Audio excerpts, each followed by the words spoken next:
Salut à toutes, salut à tous et bienvenue dans cette nouvelle vidéo sur la chaîne. C'est mon avis, on se retrouve aujourd'hui pour un déballage de produits, un unboxing. Et voilà, et oui, ça y est, j'ai craqué, on va tester l'iPhone 16e. L'iPhone 16e, vous l'avez forcément vu passer parce que depuis qu'il a été dévoilé il y a 3 semaines, 2-3 semaines par Apple, tout le monde en a parlé, même les médias, on va dire mainstream, c'est-à-dire peut-être même au journal de 20 heures, vous en avez entendu parler. Bref, cet iPhone 16e, depuis que je le vois sur mes réseaux, que ce soit des professionnels ou que ce soit des fans de technologie, tout le monde n'en dit que du mal. Ça coûte 719 euros. Et en fait, beaucoup moquent le fait que, par exemple, il y a un écran 60 Hz, que, par exemple, il y ait une encoche de ce genre-là, enfin des petites choses, qu'il n'y ait pas de MagSafe pour coller un éventuel chargeur sans fil. Bref, tout le monde n'en dit que du mal. Donc moi, qu'est-ce que ça a fait? Ça m'a donné envie de le tester. C'est aussi simple que ça. Plus j'ai vu et j'ai lu et j'ai entendu des choses qui disaient que bon, c'était pas très intéressant, et bien plus j'ai eu envie, moi, de me faire mon propre avis, c'est le cas de le dire. Donc 719 euros dans cette version 128 Go. Et c'est dispo partout, hein. Celui-ci en l'occurrence c'était chez Boulanger. Alors ça c'est pratique, hein, sur les produits Apple. Malheureusement il n'y a que deux coloris sur ce iPhone 16e. C'est le noir ou le blanc. Et donc, ce qui est pratique, c'est qu'on trouve les produits immédiatement, dès leur sortie, partout dans les magasins. Il y a pas de problème avec ça. Alors, je ne sais pas où il est. Je vais essayer de le trouver. Où est-ce qu'il est? Où est-ce qu'il est? Il est là. Je voulais vous montrer ça. Voilà pour moi le dernier iPhone SE que j'ai testé, que j'ai même utilisé dans toute ma vie. C'était en 2016. Pourquoi? Parce que depuis, il y a eu des iPhone SE avec un format, on va dire iPhone 8, que je n'ai jamais utilisé, jamais testé. Donc le dernier iPhone SE, pour moi, c'était celui-ci. Il y a bientôt 10 ans, hein, puisqu'on est en 2025, c'était en 2016. Et à l'époque, c'était vraiment bien parce que c'était le format d'un iPhone 5, mais c'était les caractéristiques techniques d'un iPhone 6S. Donc les iPhone SE qui sont sortis entre-temps avec un look de iPhone 8, là, je les ai jamais utilisés, je les ai jamais testés. Donc celui-ci, même s'il s'appelle pas SE, bah, ça va être mon premier SE depuis presque 10 ans. Alors, vous le voyez, c'est simplissime. Pour moi, je trouve ça très beau. Alors évidemment, le format, c'est assez petit. C'est le format classique standard d'un iPhone. C'est le même format que l'iPhone 16 qui est sorti il y a quelques mois, puisque c'est 6,1 pouces. C'est le format identique à tous les iPhones, on va dire standard, hors modèle Pro Max et hors modèle Plus. Et c'est très léger, 167 grammes seulement. On n'a plus l'habitude d'avoir des smartphones aussi légers. C'est le même format et quasiment le même poids qu'un Samsung Galaxy S25 par exemple. Hop, qui est malheureusement le S25, je pense pas qu'on va le tester cette année parce qu'il coûte 1000 euros. Alors que le S24 l'année dernière ne coûtait que, entre guillemets, 900 euros. Donc il y a eu 100 euros d'augmentation entre le S24 et le S25. Le câble USB-C vers USB-C, qui est en espèce de tissu, c'est très beau. Ça donne pas envie d'être déballé tellement c'est beau. Honnêtement, c'est très très très joliment fait. Le petit outil pour la carte SIM. Qu'est-ce qu'on va avoir dans le reste de la boîte? Parce que bien évidemment, non, il n'y a plus d'adaptateur secteur. Alors, comme d'habitude, Apple ne donne pas la puissance de recharge. Par contre, avec un adaptateur secteur, alors je sais plus c'est quoi la norme, c'est QI+, ou PD2, je sais plus, bref, eh bien, on peut obtenir 100% de la batterie en 30 minutes. Je vais tester ça, bien évidemment, mais c'est ce qu'on avait sur les derniers iPhones, ça paraît cohérent. Donc là, un petit peu de littérature pas très intéressante.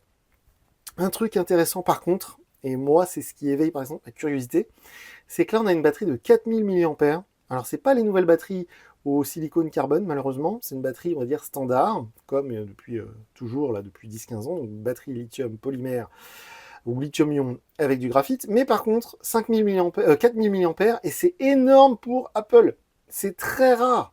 L'iPhone 16 standard, qui coûte 900 euros, qui est sorti il y a 3-4 mois maintenant, il n'a qu'une batterie 4500 3500, je vais y arriver, milliampères. Donc là, on a 4000 mAh. Donc c'est quasiment l'iPhone avec la plus grosse batterie. Si vous voulez plus de batterie, il faut passer sur les modèles Plus qui sont plus grands. Donc 4000 mAh, si vous regardez souvent nos vidéos, vous savez que sur le monde Android, c'est assez ridicule. Mais apparemment, avec cette batterie 4000 mAh, j'ai vu des testeurs qui tiennent 2 jours sur une charge. Donc on va essayer ça. Alors, hop, je vais enlever le petit plastique. Je l'ai pris en noir parce que, comme je vous disais, avec noir ou blanc, et moi j'ai tout en noir. J'aime bien les produits qui sont comme ça, de cette couleur assez sombre. Alors évidemment, c'est le châssis en aluminium. Le bouton action que j'aime pas du tout, que j'ai jamais utilisé sur mon iPhone 15 Pro ni sur mon iPhone 16 Pro, mais bon, voilà, pourquoi pas. Les boutons du volume, le tiroir SIM, la prise USB-C, les haut-parleurs. Le bouton évidemment on-off, qu'on connaît bien sur les iPhones. Au-dessus, il n'y a rien du tout. Le capteur 48 mégapixels, parce que malheureusement, il n'y a qu'un seul capteur, donc il n'y a pas d'ultra grand angle. Ça, c'est vraiment pour moi une incohérence, parce que c'est vrai que autant le téléphoto, tout ça, faire du zoom, c'est pas forcément nécessaire, mais l'ultra grand angle aujourd'hui, j'ai du mal à comprendre comment on peut s'en passer. Et le micro secondaire, voilà.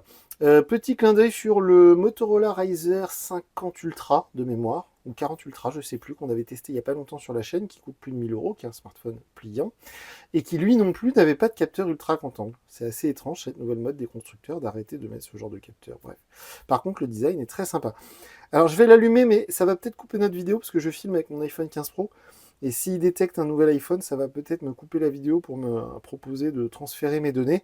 De toute manière, on ne va pas pouvoir aller très loin dans ce processus de paramétrage parce qu'il faut que je mette mon compte Apple, tout ça c'est très long, c'est très fastidieux. Donc bien évidemment, je vais le faire hors caméra et d'ici quelques jours, il y aura une vidéo sur la chaîne où je vous dirai ce que je pense parce que je vais l'utiliser au quotidien, cet iPhone 16e. Donc je vous dirai ce que j'en ai pensé. On remarque quand même les bordures d'écran qui sont un petit peu épaisses, mais qui sont évidemment, je dis évidemment parce que chez Apple il n'y a jamais autre chose, mais parfaitement symétriques. Donc l'épaisseur sur le côté, au-dessus, c'est la même chose. Ici, tout l'ensemble des capteurs de proximité, capteurs de luminosité, et dans le capteur Face ID et la caméra photo FaceTime. Hop. Donc évidemment, un écran OLED, alors malheureusement 60 Hz. C'est du Retina XDR, je sais pas quoi, donc ça monte à 1200 nits. C'est pas très élevé en luminosité. Par contre, il y a un taux de PPI très élevé. On est à plus de 450 pixels par pouce, donc ça c'est cool.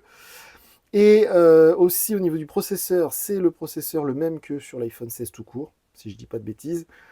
Et on a 8 Go de RAM et 128 Go de stockage, mais chez Apple, 8 Go de RAM, c'est un peu comme 12 sur le monde Android. Donc je vais tester tout ça. Bien évidemment, les photos. Bon, l'autonomie, ça, a priori, c'est déjà validé. La luminosité en plein soleil, par exemple. Les performances. Je vais installer quelques jeux. Je vais faire mon application Geekbench. Donc voilà, ce sera le premier iPhone qu'on va tester cette année en 2025. Normalement, il y en aura d'autres en fin d'année, en tout cas à la rentrée. Évidemment, dites-nous ce que vous en pensez dans les commentaires sous la vidéo. C'est fait pour ça. On est présent sur les réseaux, notamment par exemple sur X ou sur Threads ou sur Instagram. Et donc moi, je vous dis à très bientôt pour une nouvelle vidéo sur la chaîne. Salut!